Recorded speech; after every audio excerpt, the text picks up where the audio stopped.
Okay, I'm sorry for freaking out over my dish network thing not working. I feel like an idiot because, other people have worse problems than I do. But, if you pay for something and people refuse to address the issue, it's not cool. Anyway, I forgot in my freak out that I have to make a beef roast that I bought at the store yesterday. It was on sale at Hannaford for $2.49 a pound, and sometimes we eat meat and sometimes we don't. It's something I struggle with because um, the other person I was with before Robert and I got back together was he was a vegan, and then he was a vegetarian, then he was a pescatarian, which meant he ate fish, and sort of forced it on me, and didn't allow me to bring meat into the house. And when I ate meat at a restaurant, was very disapproving and snide, and it was a very toxic relationship. And I'm glad I'm not in that anymore. And it took me a long time to get over feeling like such an idiot for even being with someone who was that jerky. But live and learn, right? So anyway, what I'm gonna do is put in some onion, some garlic, and some tomato paste. I sometimes will open a can of tomato paste and use just a little bit, so I end up freezing it and I kind of mush it into this shape because my old freezer had a little bit concave thing inside the door, so that's why I did that. Now I could probably do it flat, or it doesn't matter, but I freeze it because when you open those little cans, what are you going to do with the rest of it? So I just stick it in the freezer. And the recipe I'm following is basically tomato paste, onion, and garlic. So, and then I have like two plugs here. One is for the fan and one is for this. And I finally pushed this unit back over because Robert's going to have to help me paint the kitchen. He said he'll help me because I'm trying to do everything myself. So, because I have suffered from anxiety in the past and I can't go back down that road, so I'm like, no, I think because I can't take the drugs. They make me hallucinate, and everybody's like, just take a pill, and I'm like, it's not that. It's I don't know if it's trying to be a perfectionist or dealing with people who are not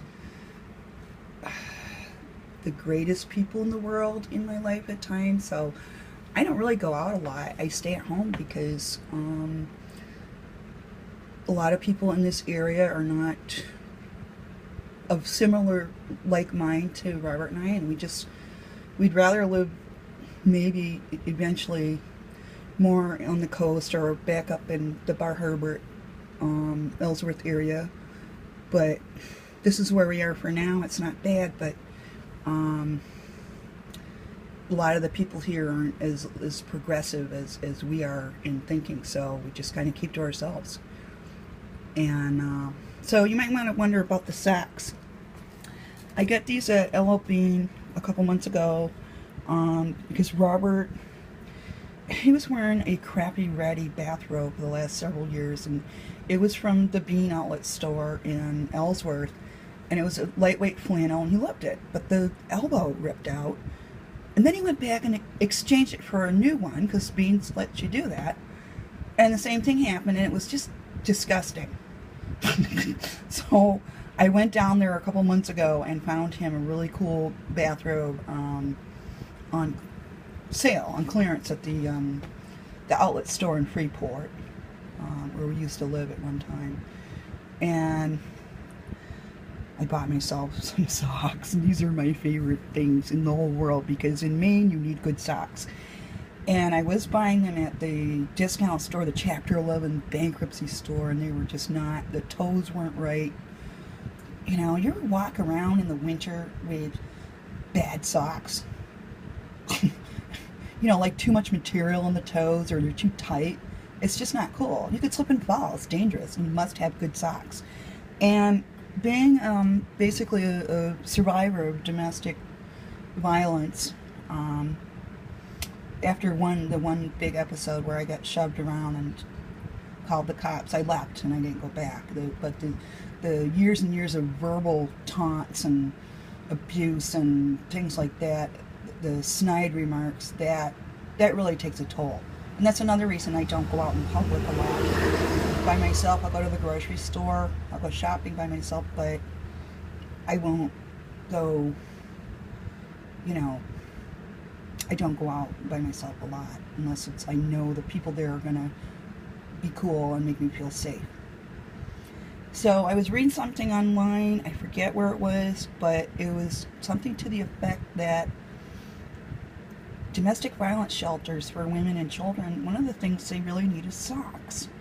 And I have a lot of extra socks, so I'm going to, once I get all organized here, I'm going to make another bag for donations and stuff, but I'm going to not just give socks to Goodwill, because I've given them a lot of stuff already. I'm going to start collecting socks for women and children who have been through abuse, because that's what I'm going to do. Anyway, I'm getting overclamped. Stop little overclamped. So if you're a vegetarian, look away now, because I'm going to do this with some tomato paste and onion and garlic and probably some Worcestershire sauce or something, because I like umami flavors. And then I'll make my omelet, because I have to get this going. I had to like change my lighting because it was plugged in over here, and I'm like, where am I going to plug this sucker in? So I ran it from over there. I had to unplug the coffee pot and run it over here, and you know, the oven's on. I'm like keeping it out of the range of this, but yeah. Yes, we're very professional. I have to get my friend Bob down here. Bob Giuliano used to be a filmmaker. He was a cameraman for Murph Griffin at one time in New York City. But he also did, he filmed rock stars. Aretha Franklin, Barbra Streisand, many, many others. And I worked for Bob doing research and writing for a book he was writing a while back down in Portland. And he's an old friend of my husband, Robert, and he's pretty cool. And he moved up to Maine a long time ago, I think, to get away from New York City and the corporate suits, as he called them. And one of his friends were the guys that filmed the Woodstock movie, and they asked him if he wanted to go do it, and he was like, no, because he thought there was too much corporate control over things. I don't know, he'd have to tell the story, but I was like, what'd you do? He says, I went to Mexico instead. I did some work down there, some film, whatever he did. And I'm like, well, tell me that story. He goes, no, I'll tell you another time. But he has a lot of stories, and I keep going, Bob, let me write your autobiography, your biography, whatever. And he's like, oh, it's not that interesting. I'm like, dude, you missed out on Woodstock by like a hair. Being one of the filmmakers there, you developed all those techniques. And he's like, well, whatever. But he has been very helpful with me when I was first learning taking still photos.